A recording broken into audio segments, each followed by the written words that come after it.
What's up guys? Kumusta kayo? It's me again, Joseph Kate. So for today's video guys, let's talk about BDO time deposit accounts. Pag-uusapan natin guys yung perks and benefits kapag balak nyo mag-open ng time deposit sa BDO Unibank or BDO Bank of course. So why choose BDO Peso Time Deposit? Pag-uusapan natin yung advantages. At the same time, yung features and fees. Pag-uusapan natin kung ano nga ba yung mga deductions. Of course, kasi kumikita tayo, so may mga tax yan. So kailangan nyo malaman yun guys. At saka yung interest rates per annum of course. Kung magkano nga ba yung kikitain sa balak nyong isave sa BDO Time Deposit account. At the same time, yung account opening process. And then, of course, yung accepted valid IDs. Pero bago yun, nais muna kitang imbitahan na mag-subscribe sa YouTube channel ko kung bago ka pa lang kasi marami pa po akong i-share ng mga tutorials, knowledge, and experience of mine in the future. Kaya naman huwag yung kalimutan mag-subscribe para updated kayo lagi sa mga vlogs na i-upload ko. Yun lang po at sobrang maraming salamat po. So as you can see guys, BDO Time Deposit Accounts. Peso Time Deposit for your future plans. Step up your savings strategy with a flexible term account with competitive interest rates. Kasi pag sinabing time deposit guys, mas malaki yung returns or kikitain ng pera mo. It's because i-save niyo yung pera na yon, hindi nyo nga lang magagalaw. Kailangan kapag balak nyo mag-save or sa time deposit account ng isang bangko tulad ni BDO, kailangan fixed yung mindset nyo guys na hindi nyo gagalawin yung pera na yon or hindi nyo kakailanganin yung pera na yon. So as you can see guys, ayan. Why choose Peso Time Deposit? Affordable investment. Invest as low as 1,000 pesos. So sa halagang 1,000 pesos guys, pwede ka na makapag-open ng time deposit account sa BDO Unibank. Flexible terms. So pag sinabing flexible terms guys, choose 30, 60, 90, 180 or 360-day terms. Ibig sabihin, kung gaano nyo katagal, hahayaang manatili yung pera ninyo na yun sa time deposit account nyo sa BDO. Merong 30 days, 60 days, 90 days, 180 days, and 360 days terms. Higher interest rates. Earn more than a regular savings account. So since ito ay time deposit, hindi mo nga lang magagalaw yung pera dito compared to regular savings account na anytime pwede mong makuha yon. Yung yun naman kaibahan doon. Ito, time deposit, may certain period of time lang na pwede mong kunin yung pera na yon. Then ngayon, let's talk about features and fees ng BDO Time Deposit accounts.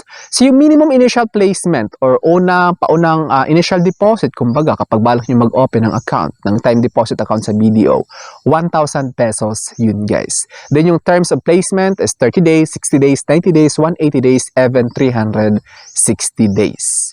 Proof of ownership, so certificate of Peso Time Deposit. So kapag nag-save kayo ng pera doon, kumbaga nag-invest kayo, magkakaroon kayo ng Certificate of Peso Time Deposit. So, withholding tax on interest earned. So, withholding tax on interest earned. So, huwag kayong kabahan guys. 20% yun. Pag sinabing withholding tax on interest earned, yung itatax lang guys is yung kinita ng pera ninyo. So, yung interest na yun, hindi mababawasan yung sinave yung milyon-milyon. Halimbawa, nag-time deposit kayo ng 5 million, hindi naman mababawasan ng 20% yung 5 million. Yung kikitain lang nun, yung magkakaroon ng 20% tax. So, ibig sabihin, yung 5 million, entak lang. So, kung magkano yung kinita ng 5 million, yun lang yung babawasan ng 20%. So, sana na-clear ko yun. Subject to pre-termination penalty. Of course, kapag kinuha nyo agad ng mas maaga, may pre-termination penalty yun. Then ngayon, let's talk about interest rates per annum. So, per annum to guys ibig sabihin, per year yung usapan dito. 1,000 to below 10,000. 30 to 360 days yung kumbaga hahayaan nyo yung pera doon. 0.125% yung kikitain niya per annum ng 1,000 to below 10,000.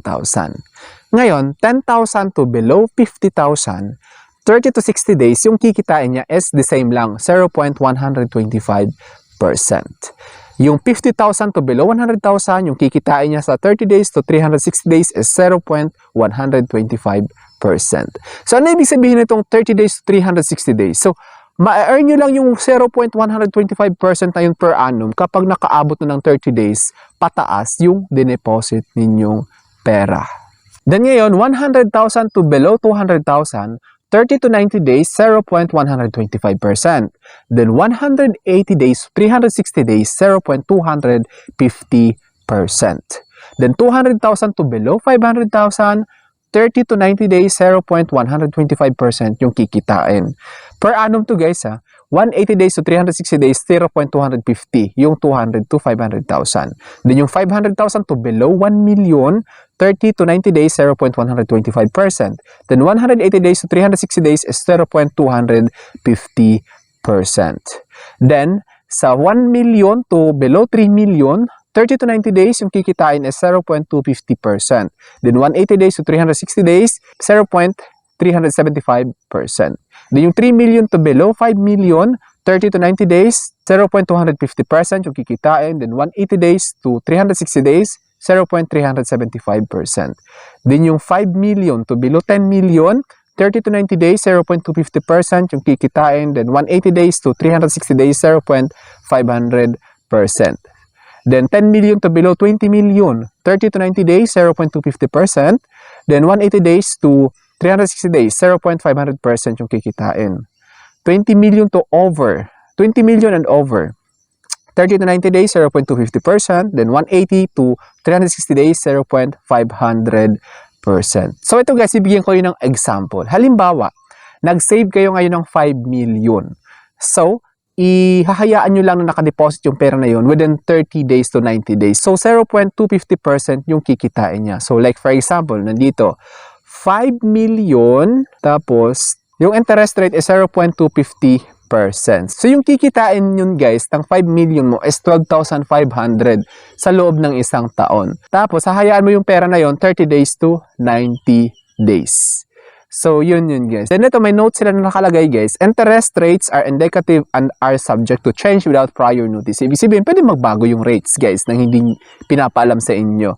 Please confirm with our branch upon making placement. So, kailangan nyo munang i-sure guys kung balak nyo mag-open ng time deposit account sa BDO. Then ngayon, let's talk about account opening process.